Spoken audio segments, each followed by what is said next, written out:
She was a thin, quiet girl who lived on the edge of the city where old buildings leaned close together, and the streets smelled of dust, bread, and rain. And every morning she woke before sunrise not because she wanted to, but because hunger did not allow her to sleep any longer. And she would sit on the narrow bed, listening to the sounds of other families preparing for the day while she planned how to survive until night. Her name was Lena, and she had no parents with her anymore, only memories that felt heavier than her small frame.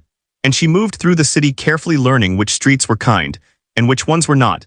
And she learned early that asking directly for food often brought anger or pity but rarely kindness. She discovered that people were more patient when they believed they were being entertained. And so she learned to sing softly near cafes and open windows, not loudly, not to demand attention, but gently enough that someone might notice. Most days this brought nothing, and sometimes it brought a small piece of bread or fruit, and she accepted everything with quiet gratitude, never asking for more. Music was not something she learned in a school or from a teacher. It was something she absorbed from listening, from remembering, from feeling, and long. Before she understood notes or names, she understood harmony and timing. Her mother had once worked as a cleaner in a large house where there was a piano, and sometimes when no one was home she would let Lena press the keys just once or twice, and those sounds stayed with her long after that life disappeared. Years later those memories lived in her hands even when she had no instrument, and she would tap melodies on tables, walls, and her own knees to keep them alive. On this particular day the cold was sharp, and her stomach ached more than usual.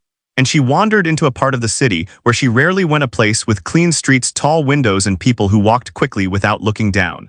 She stood near a large building where voices and laughter spilled out through open doors, and inside she saw lights, polished floors, and something that made her stop breathing for a moment.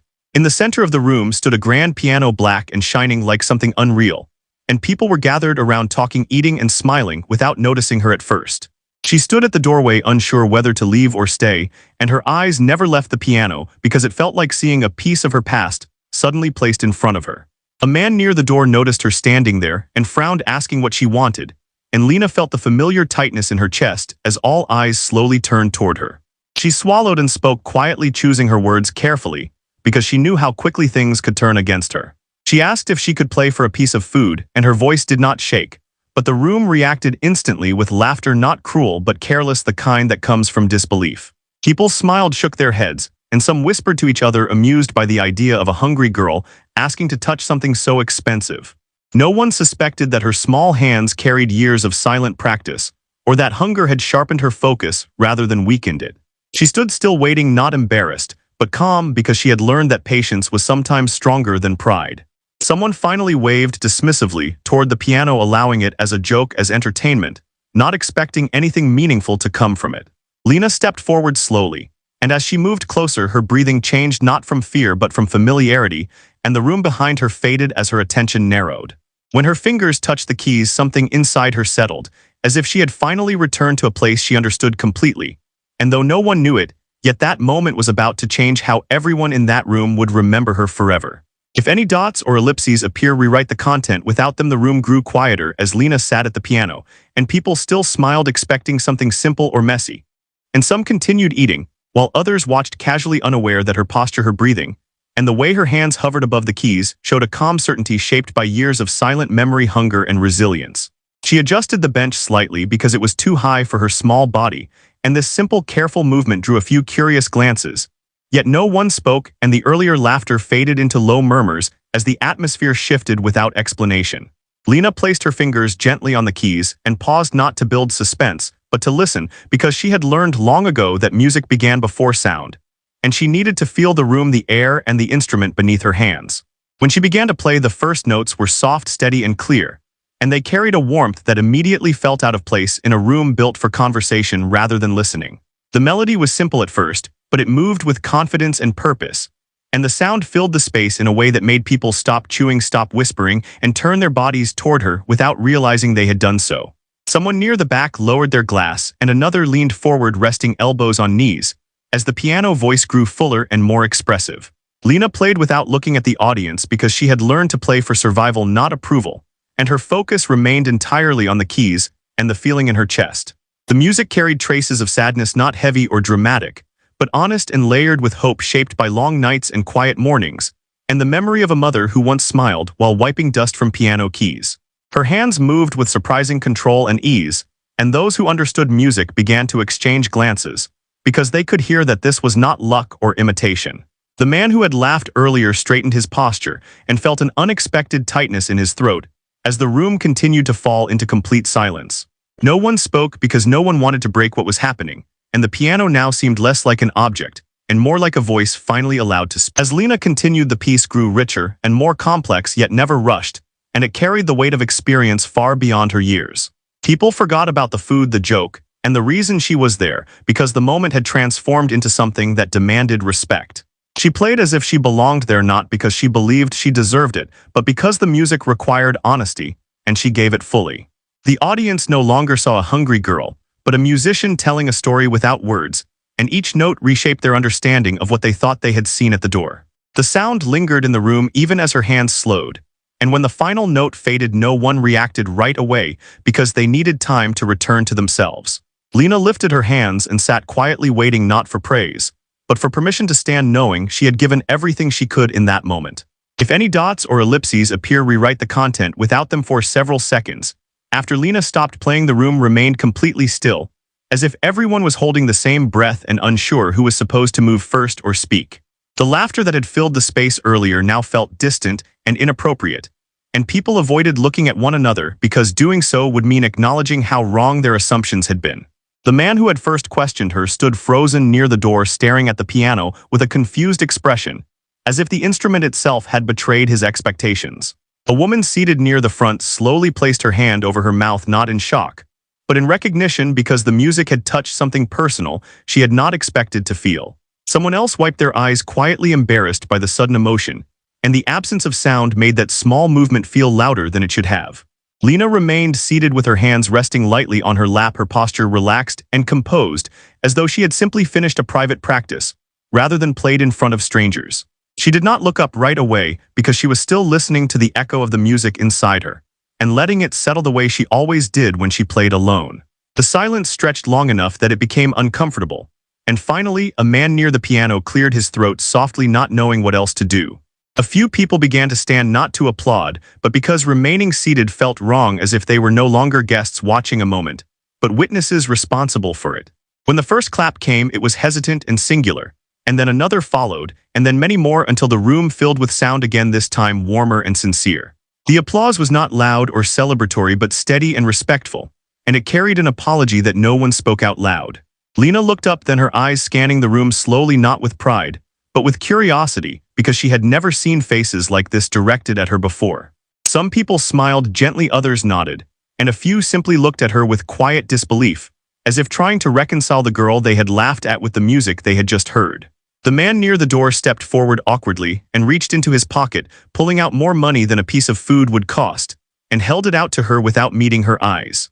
Lena shook her head softly and spoke just loud enough to be heard, saying she had only asked for food and nothing more. Her voice carried no judgment, only clarity, and this simple refusal made the moment heavier than any speech could have. A woman quickly moved toward a nearby table and returned with a plate, placing it gently beside the piano as if offering something sacred. Lena nodded in thanks and stood up carefully, her movements small and controlled, and she picked up the plate with both hands. The room shifted again as people realized she was about to leave, and an unexpected sense of loss passed through them. Someone asked where she had learned to play, and Lena answered honestly, saying she had learned by listening and remembering and practicing wherever she could. Another person asked where she lived, and she gave a vague answer, not out of secrecy, but because her life did not fit neatly into their understanding. The man who had laughed earlier finally spoke, his voice quieter than before, and said he had been wrong, and the words seemed to surprise him as much as anyone else. Lena listened and nodded, accepting the apology without ceremony, because she had learned long ago that apologies mattered only when they changed something. As she walked toward the door, people stepped aside instinctively, creating a clear path, and watching her with a respect that had not existed an hour earlier. When she reached the doorway, she paused briefly and looked back at the piano, not with longing but with gratitude. She left the building carrying her food, and the sound of her music still hung in the air long after the door closed behind her. Inside the room, conversations resumed slowly, but they were different now, quieter, more thoughtful, and filled with the shared awareness that something rare had passed through their lives. No one there would forget the girl who asked to play for food and gave them something far more valuable. If any dots or ellipses appear, rewrite the content without them. Lena walked back into the cold street, holding the plate close to her chest, and each step felt lighter not because she had been seen, but because she had been heard in the only language she trusted. She ate slowly on a bench nearby, letting warmth return to her body, while her mind replayed the feeling of the keys beneath her fingers and the calm that had filled her. She did not think about the people inside or what they might say about her afterward, because she had learned not to live inside other people's reactions. For her, the moment was already complete and finished the way a song ended when it ended honestly. As evening settled, she returned to the quieter parts of the city and slept that night with deeper rest than usual. The next morning she woke with the same hunger, but something inside her felt steadier, as if a memory had been strengthened. She continued her days as before, singing softly near cafes and listening wherever music appeared, but now she carried proof within herself that what she held was real. Unbeknownst to her, the people from that room could not forget her, and some spoke about her to others, describing the sound, the stillness, and the feeling that followed. One of them worked with a local music program, and the story stayed with him longer than he expected. Days later, he walked those same streets, watching carefully, hoping to see the girl again. When he finally spotted Lena sitting near a closed shop tapping rhythms on her knees, he recognized the same focus and stillness.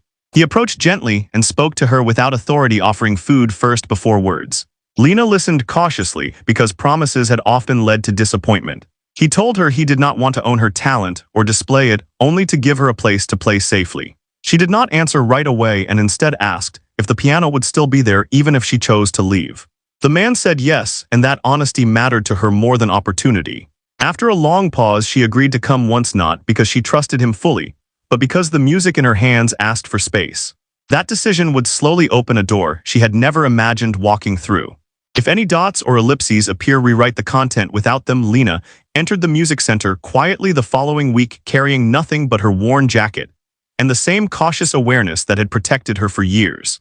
The building was modest and did not resemble the polished place with chandeliers and laughter, and this immediately eased her tension.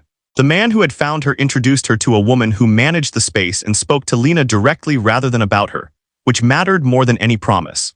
They showed her the practice room where an upright piano stood against the wall, its surface scratched from use, and its sound slightly uneven.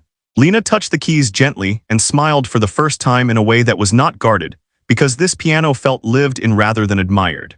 She played without being asked, and the woman listened without interrupting, allowing the music to finish before speaking. There was no applause, no praise, only a quiet acknowledgement that Lena was welcome to return whenever she wished. They offered her meals on the days she came, and did not frame it as payment or reward but as care. This distinction allowed Lena to accept without feeling owned. She began coming regularly, sometimes daily, sometimes less often depending on her need to work for food elsewhere. Each visit strengthened her familiarity with the instrument and the safety of the space. She practiced scales, pieces she remembered, and melodies she created, allowing the piano to become a place where hunger did not dictate her focus. Other students passed through the room, some curious, some shy, and Lena observed them from a distance, unsure how to belong among people with schedules and teachers. Over time, they grew used to her presence, and one boy began sitting nearby just to listen. Lena did not speak much, but she answered questions honestly and simply. When asked how she learned, she said she listened and remembered and practiced whenever life allowed. Her playing began to change, not in skill, but in freedom, because she no longer had to compress her sound into survival moments. The woman who managed the center noticed this and adjusted, nothing, letting the change unfold naturally. Word spread quietly, not through advertisements, but through shared experience. A teacher from another program came to listen and left without making offers or demands. Lena continued to live between two worlds, the streets and the music room, yet the boundary between them softened. She still returned to the city each night, but she carried warmth and structure with her. For the first time, her days included something that did not depend on luck or charity. Music became not just expression but continuity. The people who laughed at her never saw her again, yet their moment of disbelief had unknowingly redirected her path. Lena did not think of that night as a turning point, but as a confirmation. She had always known who she was. Now there was a place that knew it too. If any dots or ellipses appear, rewrite the content without them. As weeks passed, Lena settled into a quiet routine that balanced survival with something new that felt steady and grounding. She still walked the streets each morning, but she no longer wandered without direction, because certain days now led her back to the music center. Knowing there was a piano waiting changed how she carried herself, even when her pockets were empty. Her playing grew longer and more focused, and she began staying at the keys until her fingers felt tired rather than stopping when fear told her to. Teachers noticed her discipline and restraint, and respected it by not rushing her into lessons or performances. Instead, they listened and asked simple questions that allowed Lena to reflect on her own choices. She began learning the names of notes and patterns not because she was forced, but because curiosity replaced urgency. For the first time, music was not something she had to protect from the world. It was something she could explore openly. She still ate meals offered there, and accepted them with the same quiet gratitude, never taking more than she needed. Trust formed slowly on both sides, built from consistency rather than promises. Other students began greeting her by name, and she learned theirs without trying to belong too quickly. She remained careful but less guarded. One afternoon, she stayed late practicing while rain hit the windows, and the building emptied. In that stillness, she felt something unfamiliar, a sense of staying, rather than passing through. The woman who managed the center noticed, and offered her a small room to rest during storms. Lena hesitated but accepted when she realized there were no conditions attached. That night she slept indoors listening to rain instead of traffic, and the piano sounds echoed gently in her memory. The next morning she woke before anyone else and practiced softly, respecting the space. No one scolded her. Instead, they smiled. That quiet acceptance did more for her confidence than applause ever could. She was still hungry some days, still cautious, still small in a large city. But now part of her life belonged to something stable. And that stability began shaping her future in ways she could not yet see. Lena began to understand that stability did not arrive suddenly, but through repeated moments of safety that slowly rewired her expectations. She still flinched at loud voices and sudden movements, yet she recovered more quickly because trust now had a reference point. At the music center, she was invited to observe lessons and sometimes join quietly at the piano beside another student. These shared moments felt awkward at first, but they taught her how music could be exchanged rather than guarded. She listened closely, adapting her playing to match others, learning restraint, collaboration, and patience. No one treated her as a miracle or a project, and that normalcy allowed her to grow without pressure. She was given access to books, recordings, and time, and these resources felt overwhelming yet exciting. At night, she returned to the streets, less often, choosing instead to stay nearby, where warmth and familiarity existed. The staff never asked her to explain her past, and that absence of interrogation felt like respect. She began eating regularly, and her strength slowly returned, making long practice sessions easier. Her hands grew steadier, and her sound fuller, not louder but more confident. One evening she was asked if she wanted to play during a small internal gathering. Lena hesitated but agreed after being told she could stop at any time. She played a short piece, and when it ended there was silence followed by soft appreciation. The moment felt safe, contained, and complete. For the first time, she did not leave immediately after playing. She stayed and listened to others. That choice marked a quiet shift. Music was no longer just her refuge. It was becoming a shared space. And in that shared space, Lena began to imagine a life that extended beyond the next meal. As Lena continued to spend time at the music center, she began to notice changes not only in her surroundings, but in how her body responded to the world, and the constant tightness in her shoulders slowly eased as days passed without crisis and nights arrived with predictable shelter and sound. She still woke early out of habit, but now the mornings held less fear and more quiet anticipation, because she knew where she could go and what would be waiting for her.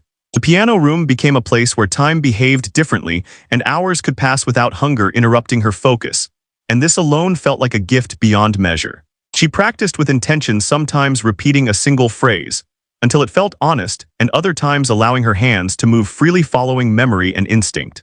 Teachers noticed her sensitivity to sound, and how carefully she listened before playing, and they spoke to her about music as conversation rather than instruction.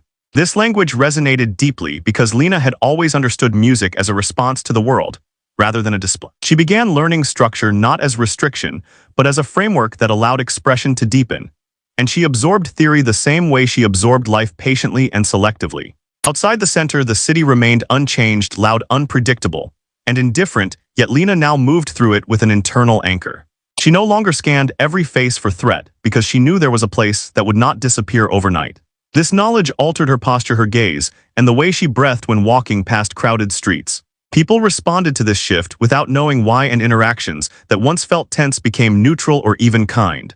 At the center, she was invited to participate in simple group activities, not as a performer, but as a presence, and this inclusion mattered more than any spotlight. She sat among others, listening and learning how different lives shaped different sounds. Some students came from comfort, others from chaos, and music met them all without judgment. Lena began to understand that her story was not an exception, but part of a larger human rhythm of loss, survival, and expression. This understanding softened her sense of isolation and allowed empathy to replace comparison. She shared food, laughter, and silence with people who once would have felt unreachable. Trust continued to build through repetition, and no one rushed her progress or tried to define her future. When asked what she wanted, she answered honestly, saying she wanted to keep playing, and that answer was enough. The center provided consistency, not answers, and this allowed Lena to grow at her own pace. She was given responsibilities small and respectful, such as opening the practice room or helping younger students find sheet music. These tasks affirmed her belonging and offered dignity without obligation. She fulfilled them carefully, knowing how fragile trust could be. Her music began to reflect this internal stability, carrying less urgency and more space. Listeners noticed a quiet depth in her playing that did not seek approval, but invited attention. During small gatherings, she played, occasionally choosing pieces that felt grounded and complete. She stopped playing for survival and began playing for connection. This shift did not erase her past, but integrated it into something sustainable. At night, she sometimes remembered the cold benches and empty streets and felt gratitude without guilt. She knew that her story could have continued differently, and that awareness kept her humble and alert. She remained careful not to romanticize her journey, because she understood the cost of instability too well. Instead, she focused on the present, honoring each day that passed without harm. As weeks turned into months, Lena found herself laughing more easily and speaking without rehearsing every word. Her voice gained confidence, and her silence gained intention. The people around her responded with warmth, not because she was talented, but because she was present. Music had opened a door, but it was her steadiness that allowed her to walk through it. She no longer asked for permission to exist in spaces, and she no longer apologized for taking time. The piano remained her constant companion, offering clarity when thoughts became tangled. Through it, she learned that expression did not require explanation. Her future was still uncertain, but it no longer felt threatening. She trusted that whatever came next, she would meet it with the same patience that had carried her this far. And in that trust, she found something she had never known before, a sense of continuity that stretched beyond the next meal and into a life that could hold both sound and silence with equal care. As time continued, Lena no longer counted days by hunger alone, but by moments of learning, rest, and quiet connection that slowly reshaped her sense of self. She began to recognize herself not just as someone surviving, but as someone growing, and this shift changed how she met challenges. Mistakes at the piano no longer felt threatening, because she understood they were part of understanding rather than proof of failure. She asked questions now not out of uncertainty, but curiosity, and teachers responded with patience, matching her pace. Outside the center, life remained unpredictable, yet Lena felt less alone moving through it. She knew where she could return, and that knowledge gave her courage to face the unknown. Her relationships deepened, gradually built on shared time rather than shared history. She learned to trust consistency more than promises and actions more than words. Music continued to evolve, reflecting her expanding inner world with phrases that lingered and resolved naturally. Listeners noticed a maturity in her playing that came from lived experience rather than training. She was invited to play more often, yet she chose carefully, honoring her need for balance. There was no pressure to define a future, and this freedom allowed her to imagine one gently. For the first time, Lena allowed herself to think beyond tomorrow, not in dreams of fame or escape, but in simple hopes of continuity, learning, and safety. These hopes felt realistic and therefore powerful. She understood that her past would always be part of her sound, and she accepted it without shame. Music had not erased her story, it had given it shape. And through that shape, Lena found a quiet confidence that no one could take from her. Lena stood one evening in the quiet music room after everyone had left and played softly, not for practice or survival, but to mark the life she was now living, and the sound felt steady, honest, and whole. She was no longer the girl asking for food at a doorway, nor a symbol of surprise for others, but a young person grounded in rhythm, memory, and choice. The center had become a place of belonging, and the piano a companion that reflected her growth without demanding explanation. She still carried caution, but it no longer ruled her decisions, and she trusted herself to move forward with care. Those who met her now saw confidence shaped by humility and resilience, rather than fear. Her days held structure, warmth, learning, and space to rest, and these ordinary things formed a future that felt real. Music remained her language, connecting past and present without pain. She did not know where her path would lead, and she no longer needed to. What mattered was that she could walk it with dignity, intention, and quiet strength. And in that balance, Lena found a life that finally allowed her to be both safe and true.